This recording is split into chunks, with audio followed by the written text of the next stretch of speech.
आप सभी को मेरी ओर से प्रणाम। गुप्त नवरात्रि में पारण की विधि क्या रहनी चाहिए?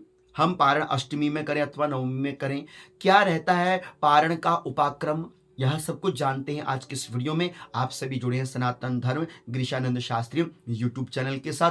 आइए आज कुछ अच्छा सीखने का प्रयास कर लेते हैं। गुप्त नवरात्रि में शंखा अष्टमी में करें अथवा नवमी में पारण करें, पहली बात तो ध्यान में यह रखिएगा, गुप्त नवरात्रि में 9 दिन का ही महत्व है, इसलिए आप पारण नवमी के दिन ही करेंगे। दूसरा, क्या गुप्त नवरात्रि में हम कन्या पूजन करें अथवा नहीं? गुप्त नवरात्रि में सारे कार्य गुप्त रूप से ही किए जाते हैं, इसलिए यहां पर कन्या पूजन का इतना कोई विशेष महत्व गुप्त नवरात्रि में नहीं जोड़ा गया है। इसलिए आप यदि पूजन कर लेते हैं तो गुप्त नवरात्रि में मंदिर में जाइए अथवा जहां गरीब कन्याएं हो वहां पर आप अन्नदान इत्यादि कर कर उनको दक्षिणा प्रदान कर सकते हैं। तीसरा है, गुप्त नवरात्रि में हम पारण की विधि को किस तरह से प्रयोग में लेकर आए। साधारणतः आपने यहाँ पर यह समझना चाहिए, गुप्त नवरात्रि में प्रातः काल जल्दी उठिए, सूर्य भगवान को अर्घ्य, तुलसी माता में जलदान दीपदान कीजिए। उसके उपरांत जहां पर आपने माता जी का मंडप बनाया हो, जहां पर आपने माता जी की प्रतिमा की स्थापना करी हो अथवा जहां पर आपने नित्य का पाठ किया हो, उसी नित्य क्रम को आपने रखना है। प्रथम दिन से जैसे आपने पूजन किया था, नवमी के दिन भी आपने उसी प्रकार से पूजन करना चाहिए। माता जी का संपूर्ण श्रृंगार करें, उनको भोगादि द्रव्य अर्पण करें, प्रार्थना करें, दुर्गा स्तुति का पाठ करें, दुर्गा सप्तशती का पाठ करें अथवा कोई भी आपने स्तोत्र जप इत्यादि किया हो वह पूर्णतया प्रथम दिन से जैसे आपने क्रम बनाया था उसी प्रकार से आप करें। उसके उपरांत जब आपका पाठ कर्म आदि संपूर्ण हो जावे, उसके उपरांत आपको होम करना चाहिए, हवन करना चाहिए, क्योंकि प्रत्येक पाठ का प्रत्येक जप का जो फल होता है वह हवन में ही छिपा होता है। इसलिए पुष्करण की विधि को निभाना अत्यंत अनिवार्य है। हमको गुप्त नवरात्रि में हवन किस प्रकार से करना चाहिए, किन मंत्रों से करना चाहिए, यदि आप जानना चाहते हैं तो आई लिंक में आपको वीडियो मिल जाएगी, आप वहां पर जाकर देखिएगा आपको किस तरह से हवन करना चाहिए गुप्त नवरात्रि में।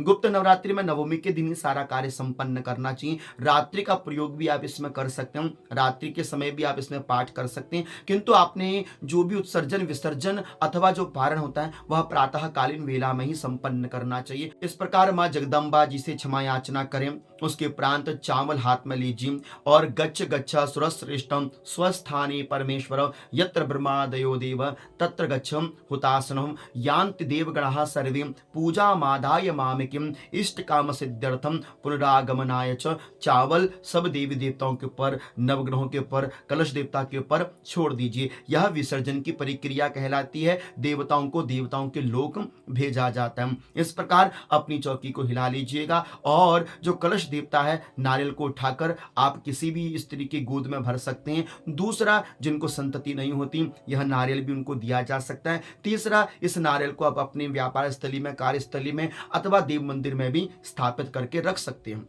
और जो कलश का जल होता है उसको आप पूरे संपूर्ण घर में छिड़क दीजिए। शेष जो कलश का जल रहता है आप किसी गमले पात्र में डाल दीजिएगा, किसी सुरक्षित जगह पर विसर्जन जल का कर दीजिएगा। जो भी पत्र पुष्प हैं पहले दिन से लेकर नवम दिन के, उनको किसी एक पात्र में डालकर आप उनका भी जला विसर्जन अथवा एक खड्डा खोद के वहां पे भी उनका आप विसर्जन कर दीजिएगा। अथवा जो चौकी में सुपारी दक्षिणा द्रव्य था वह आप ब्राह्मण देवता को भी देकर आ सकते हैं। यह कार्य आपने संपन्न करना चाहिए। आपने जो होम यज्ञ आदि किया था उसकी भस्म को भी आप जला विसर्जन कर सकते हैं। जो भस्म थी नारियल के गोले को आपने पूर्ण आहुति के रूप में डाला था उसको संभाल कर रखें और नित्य उसका तिलक अपने माथे, नाभि पर, कंठ पर लगाए हुए, तो यह भी अच्छा रहता है। इस प्रकार से अपना संपूर्ण जो भी सामग्री है आप उनको जला विसर्जन अथवा किसी सुरक्षित स्थान पर जाकर विसर्जन कर दीजिएगा। और यही प्रार्थना कीजिएगा कि जिस प्रकार से मैंने गुप्त नवरात्रि में हे माँ जगदम्बा आपकी साधना करी, यही साधना मेरी